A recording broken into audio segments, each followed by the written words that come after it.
और अब बात आने वाले उस चुनाव परिणाम की जो लोकसभा चुनाव की दशा और दिशा तय करेगा। दरअसल घोसी और बागेश्वर में हुए विधानसभा उपचुनाव के परिणाम कल आने वाले हैं, लेकिन इससे पहले दोनों तरफ से दावे किए जा रहे हैं जीत के। वैसे तो दावा जीत का ही होना चाहिए, हार किसे स्वीकार, लेकिन चुनाव है तो किसी की जीत और किसी की हार तय है।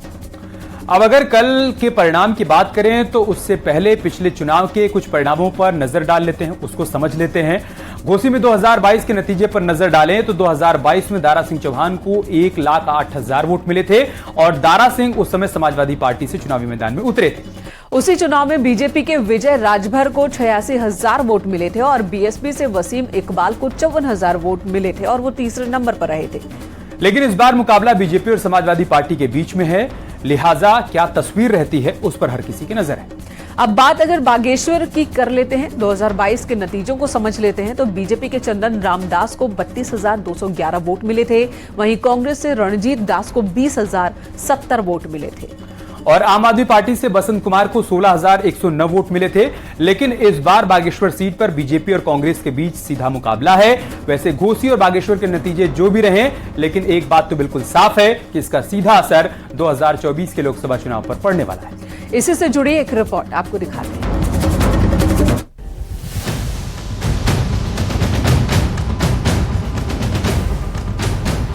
लोकसभा चुनाव से पहले सबकी नजर उस उपचुनाव के परिणाम पर जा टिकी है, जिसमें एक तरफ एनडीए है तो दूसरी तरफ इंडिया गठबंधन।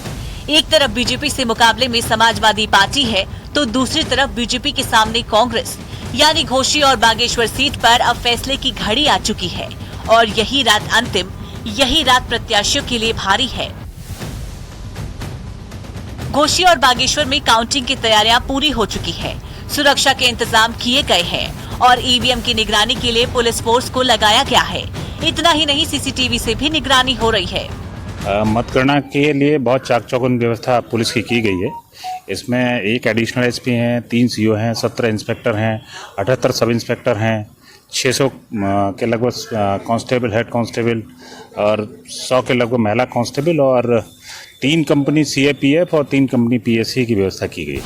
परिणाम भले ही उपचुनाव के आ रहे हो, लेकिन सियासी गलियारों की सरगर्मी बता रही है दोनों तरफ किस तरह बेचैनी है, क्योंकि एक तरफ भगवा ब्रिगेड है तो दूसरी तरफ लाल सेना जो आमने सामने है और दोनों तरफ से दावा जीत का किया जा रहा है। भारतीय जनता पार्टी जीतेगी, दारा सिंह चौहान जी वहां से पुनः जीत करके भारतीय जनता पार्टी के सिंबल पर आ रहे हैं, ये निश्चित है। समाजवादी पार्टी के वो एमएलए थे और इस बार वो भारतीय जनता पार्टी के एमएलए बनेंगे। दरअसल घोसी विधानसभा के उपचुनाव में बीजेपी ने पूरी ताकत झोंक दी थी, क्योंकि ये चुनाव विधानसभा से ज्यादा आगामी लोकसभा चुनाव के पहले शक्ति परीक्षण है। इसी को देखते हुए बीजेपी की कोशिश पूरे पूर्वांचल में एनडीए के फेवर में माहौल बनाने की भी है। अगर घोसी विधानसभा में जातिगत समीकरण को समझे तो घोसी में 4.25 लाख मतदाता हैं। इनमें मुस्लिम वोटर करीब 90,000 हैं, दलित 70,000, यादव 56,000, राजभर 52,000 और चौहान वोटर करीब 46,000 हैं। और जातीय समीकरण के कारण ही सपा को जीत की उम्मीद है। लेकिन बीजेपी कैंडिडेट दारा सिंह चौहान की पूर्वांचल में पिछड़ी जाति में आने वाले लोनिया चौहान बिरादरी में अच्छी पकड़ है। वहीं सुसभा प्रमुख ओपी राजभर भी अब एनडीए का हिस्सा बन गए हैं। ऐसे में घोसी सीट पर दोनों ही पार्टियों में कांटे की टक्कर देखने को मिल सकती है। तो दूसरी तरफ बागेश्वर में बीजेपी और कांग्रेस के बीच जबरदस्त फाइट है। यहाँ 55% से ज्यादा वोटिंग हुई है और सबसे ज्यादा 64% महिलाओं ने मतदान किया है। अब महिलाओं के बढ़े हुए वोट प्रतिशत को बीजेपी अपने पक्ष में मान रही है। सीएम धामी ने साफ कहा कि मातृशक्ति हमेशा बीजेपी के साथ रही है और यहाँ भी उनका आशीर्वाद मिलेगा। और मातृशक्ति हमेशा से उत्तराखंड के अंदर जागरूक रही है। मातृशक्ति का योगदान उत्तराखंड को बनाने में, उत्तराखंड को आगे बढ़ाने में, उत्तराखंड को चलाने में बहुत बड़ा योगदान है और मातृशक्ति ने आगे आकर मैं समझता हूं निश्चित रूप से लोकतंत्र की मजबूती के लिए, बागेश्वर की मजबूती के लिए, वहां के विकास के लिए उन्होंने अपना मतदान किया है। 2022 और 2023 के चुनाव को बराबर नहीं समझना चाहिए बीजेपी ने।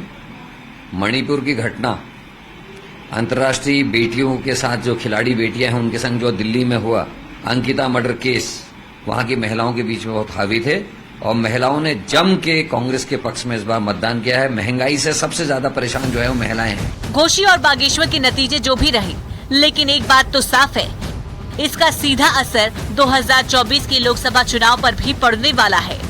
सिर्फ हार जीत के लिए नहीं, बल्कि छोटे दलों की बार्गेनिंग पर भी इस चुनाव के नतीजों का असर पड़ेगा, क्योंकि 8 सितंबर को आने वाले नतीजे सिर्फ बागेश्वर घोसी सीट के नतीजे नहीं होंगे, बल्कि 2024 में होने वाले लोकसभा चुनाव का ट्रेलर भी होगा।